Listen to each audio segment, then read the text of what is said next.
Hey, welcome back. This is Cetriya, Cetriya, and to be honest, this is my second type of recording this because it occurred to me in my last one that all I did was talk about digital, so let's not do that. Let me try and attempt to rag on traditional. So, number one, with traditional media. There are so many of them out there, and unlike digital, you can't really, I'm doing air quotes here, sample different various ones without dropping some coin.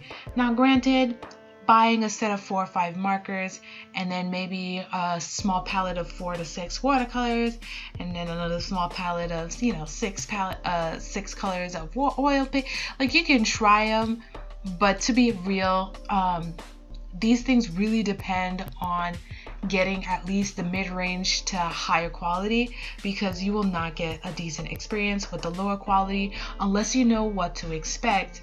You might be thinking, oh my goodness, I'm not a good artist, why does my stuff doesn't look as good as the other person, and yada yada yada, when it could just honestly be the quality of the tools that you make. And unless you got money to drop anywhere from $10 to $20 to even $35 per tube of paint and brushes, it can be really daunting, especially since you can't really go for a trial run like you can do with a download media.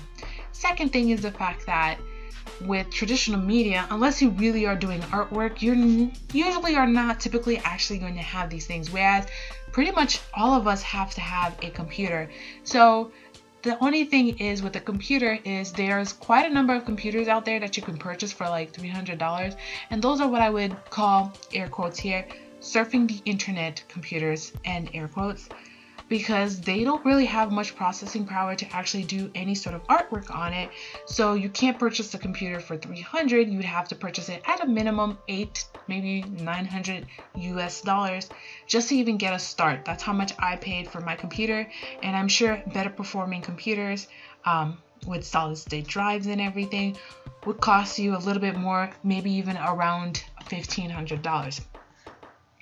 So that's that. You can't really experiment. Now, let's say you found your favorite palettes, you found your favorite papers and stuff, which, to be honest, some of these companies will send you like little miniature sample packets, or they sell cheap sample packets to test them out, but they're never really enough of it for you to do any real sort of work or to get used to working in that style with those mediums to know if you would actually purchase it on a regular. But hey, so yeah, let's talk about the fact of, let's say you found your favorite watercolors, your favorite set of markers, your favorite set of paper, and you go in to the stores or online to restock and they don't have it. Even worse, you found out that they no longer will have it because, who knows, this original supply chain went out of business. They can no longer find a proper, trees or pulps or hairs or secret formula in order to make the product exactly the same as before. And to be honest, and it's not their fault, it could just honestly be a change of weather pattern that for some reason changes the chemical compound of the ink. You also have the fact that so long as your computer is still working, your program won't go bad.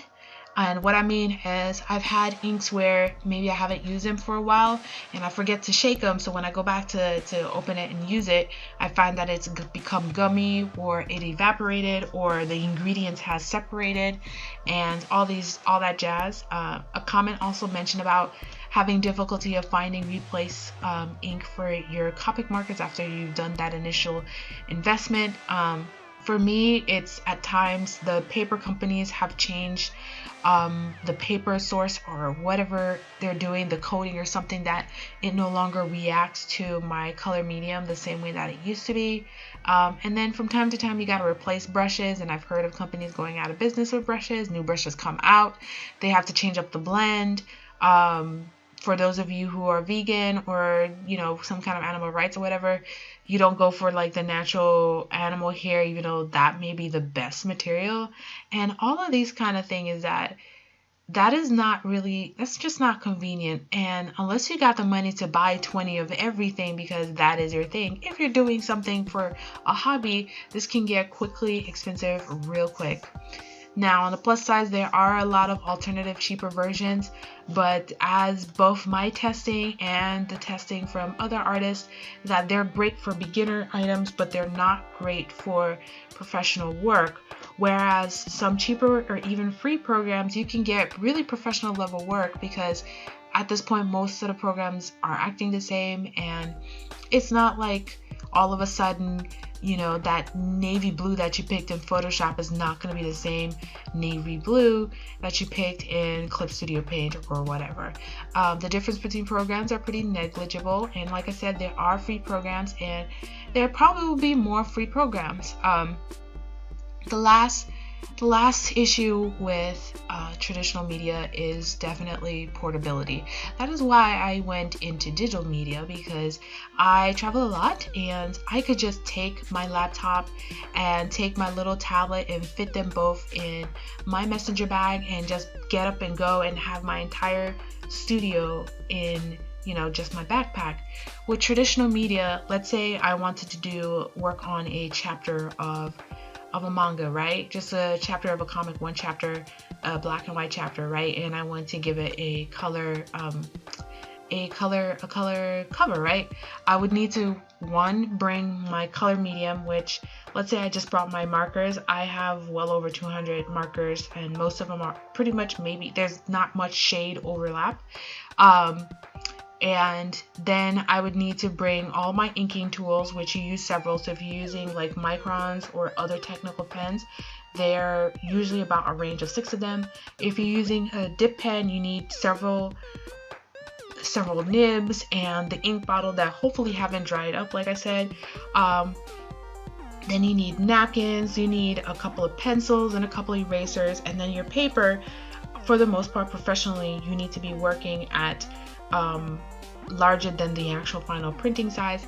So let's just say that the comic needs to be worked on 11 by 17 paper. That's not gonna fit into my messenger bag, probably barely fit my carry-on bag. And to just get up and do that all the time, I can fit my laptop on a teeny little table and get to work on maybe a kitchen table or those TV trays. But for something as a full spread of traditional media, I would need a proper desk and a proper chair and to get to work. Add to the fact that these things can be messy. You have to be proactive in making sure you don't dirty your page or get, drop ink on it. So sometimes I got to tape underneath the ink bottle. And then at the end of the day, you have to make sure you're not smudging. You have to deal with corrections. Digital, you could always just take the eraser tool and clear that whole thing out. With traditional, you really have to plan out your illustration. You have to have a test page and test swatch, and then you have to leave the test swatch to dry so you can really see what the colors are going to be when it ends. And then you have to make sure you use specialized archival paper so it doesn't eat up the ink the wrong way or it fades later on. And then when all of that is said and done, if I'm doing black and white in tones in manga style, I would need to buy me tones and all of this stuff. And then when that's all said and done, I have to make sure I properly storage it. And then to add the icing on the cake, eventually I need to figure out how to get it to be digital, because there's no way I'm going to send these pages to the printer, and the printer needs digital files. So if your work is already going to be touching digital files, why bother with traditional media? Like, why bother? So that was my rant on traditional media. Like I said, it wasn't much per se in the frustration that I'm having with digital media, but if you're learning how to draw, you're less likely to be scared to experiment and try new things if you don't have to worry about the cost of replacing that ink, you understand, or worry about the cost of replacing that paper, or worrying about you're halfway through a beautiful piece and then you spilled ink, or the ink blots, or you drop watercolor, or something happened to that final piece. How are you going to fix it? Just how are you going to fix it?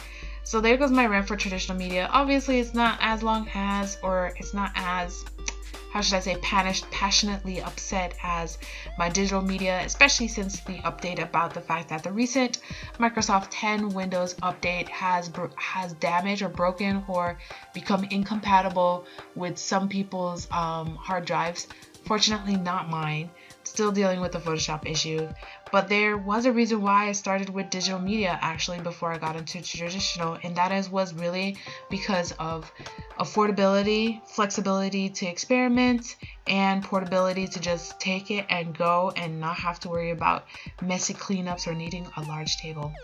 Hope this was an interesting video for you guys. The last video got a lot of comments and I really appreciate that. As you can see, I do read them all. So if you got your thoughts and comments and feedback, feel free to post below.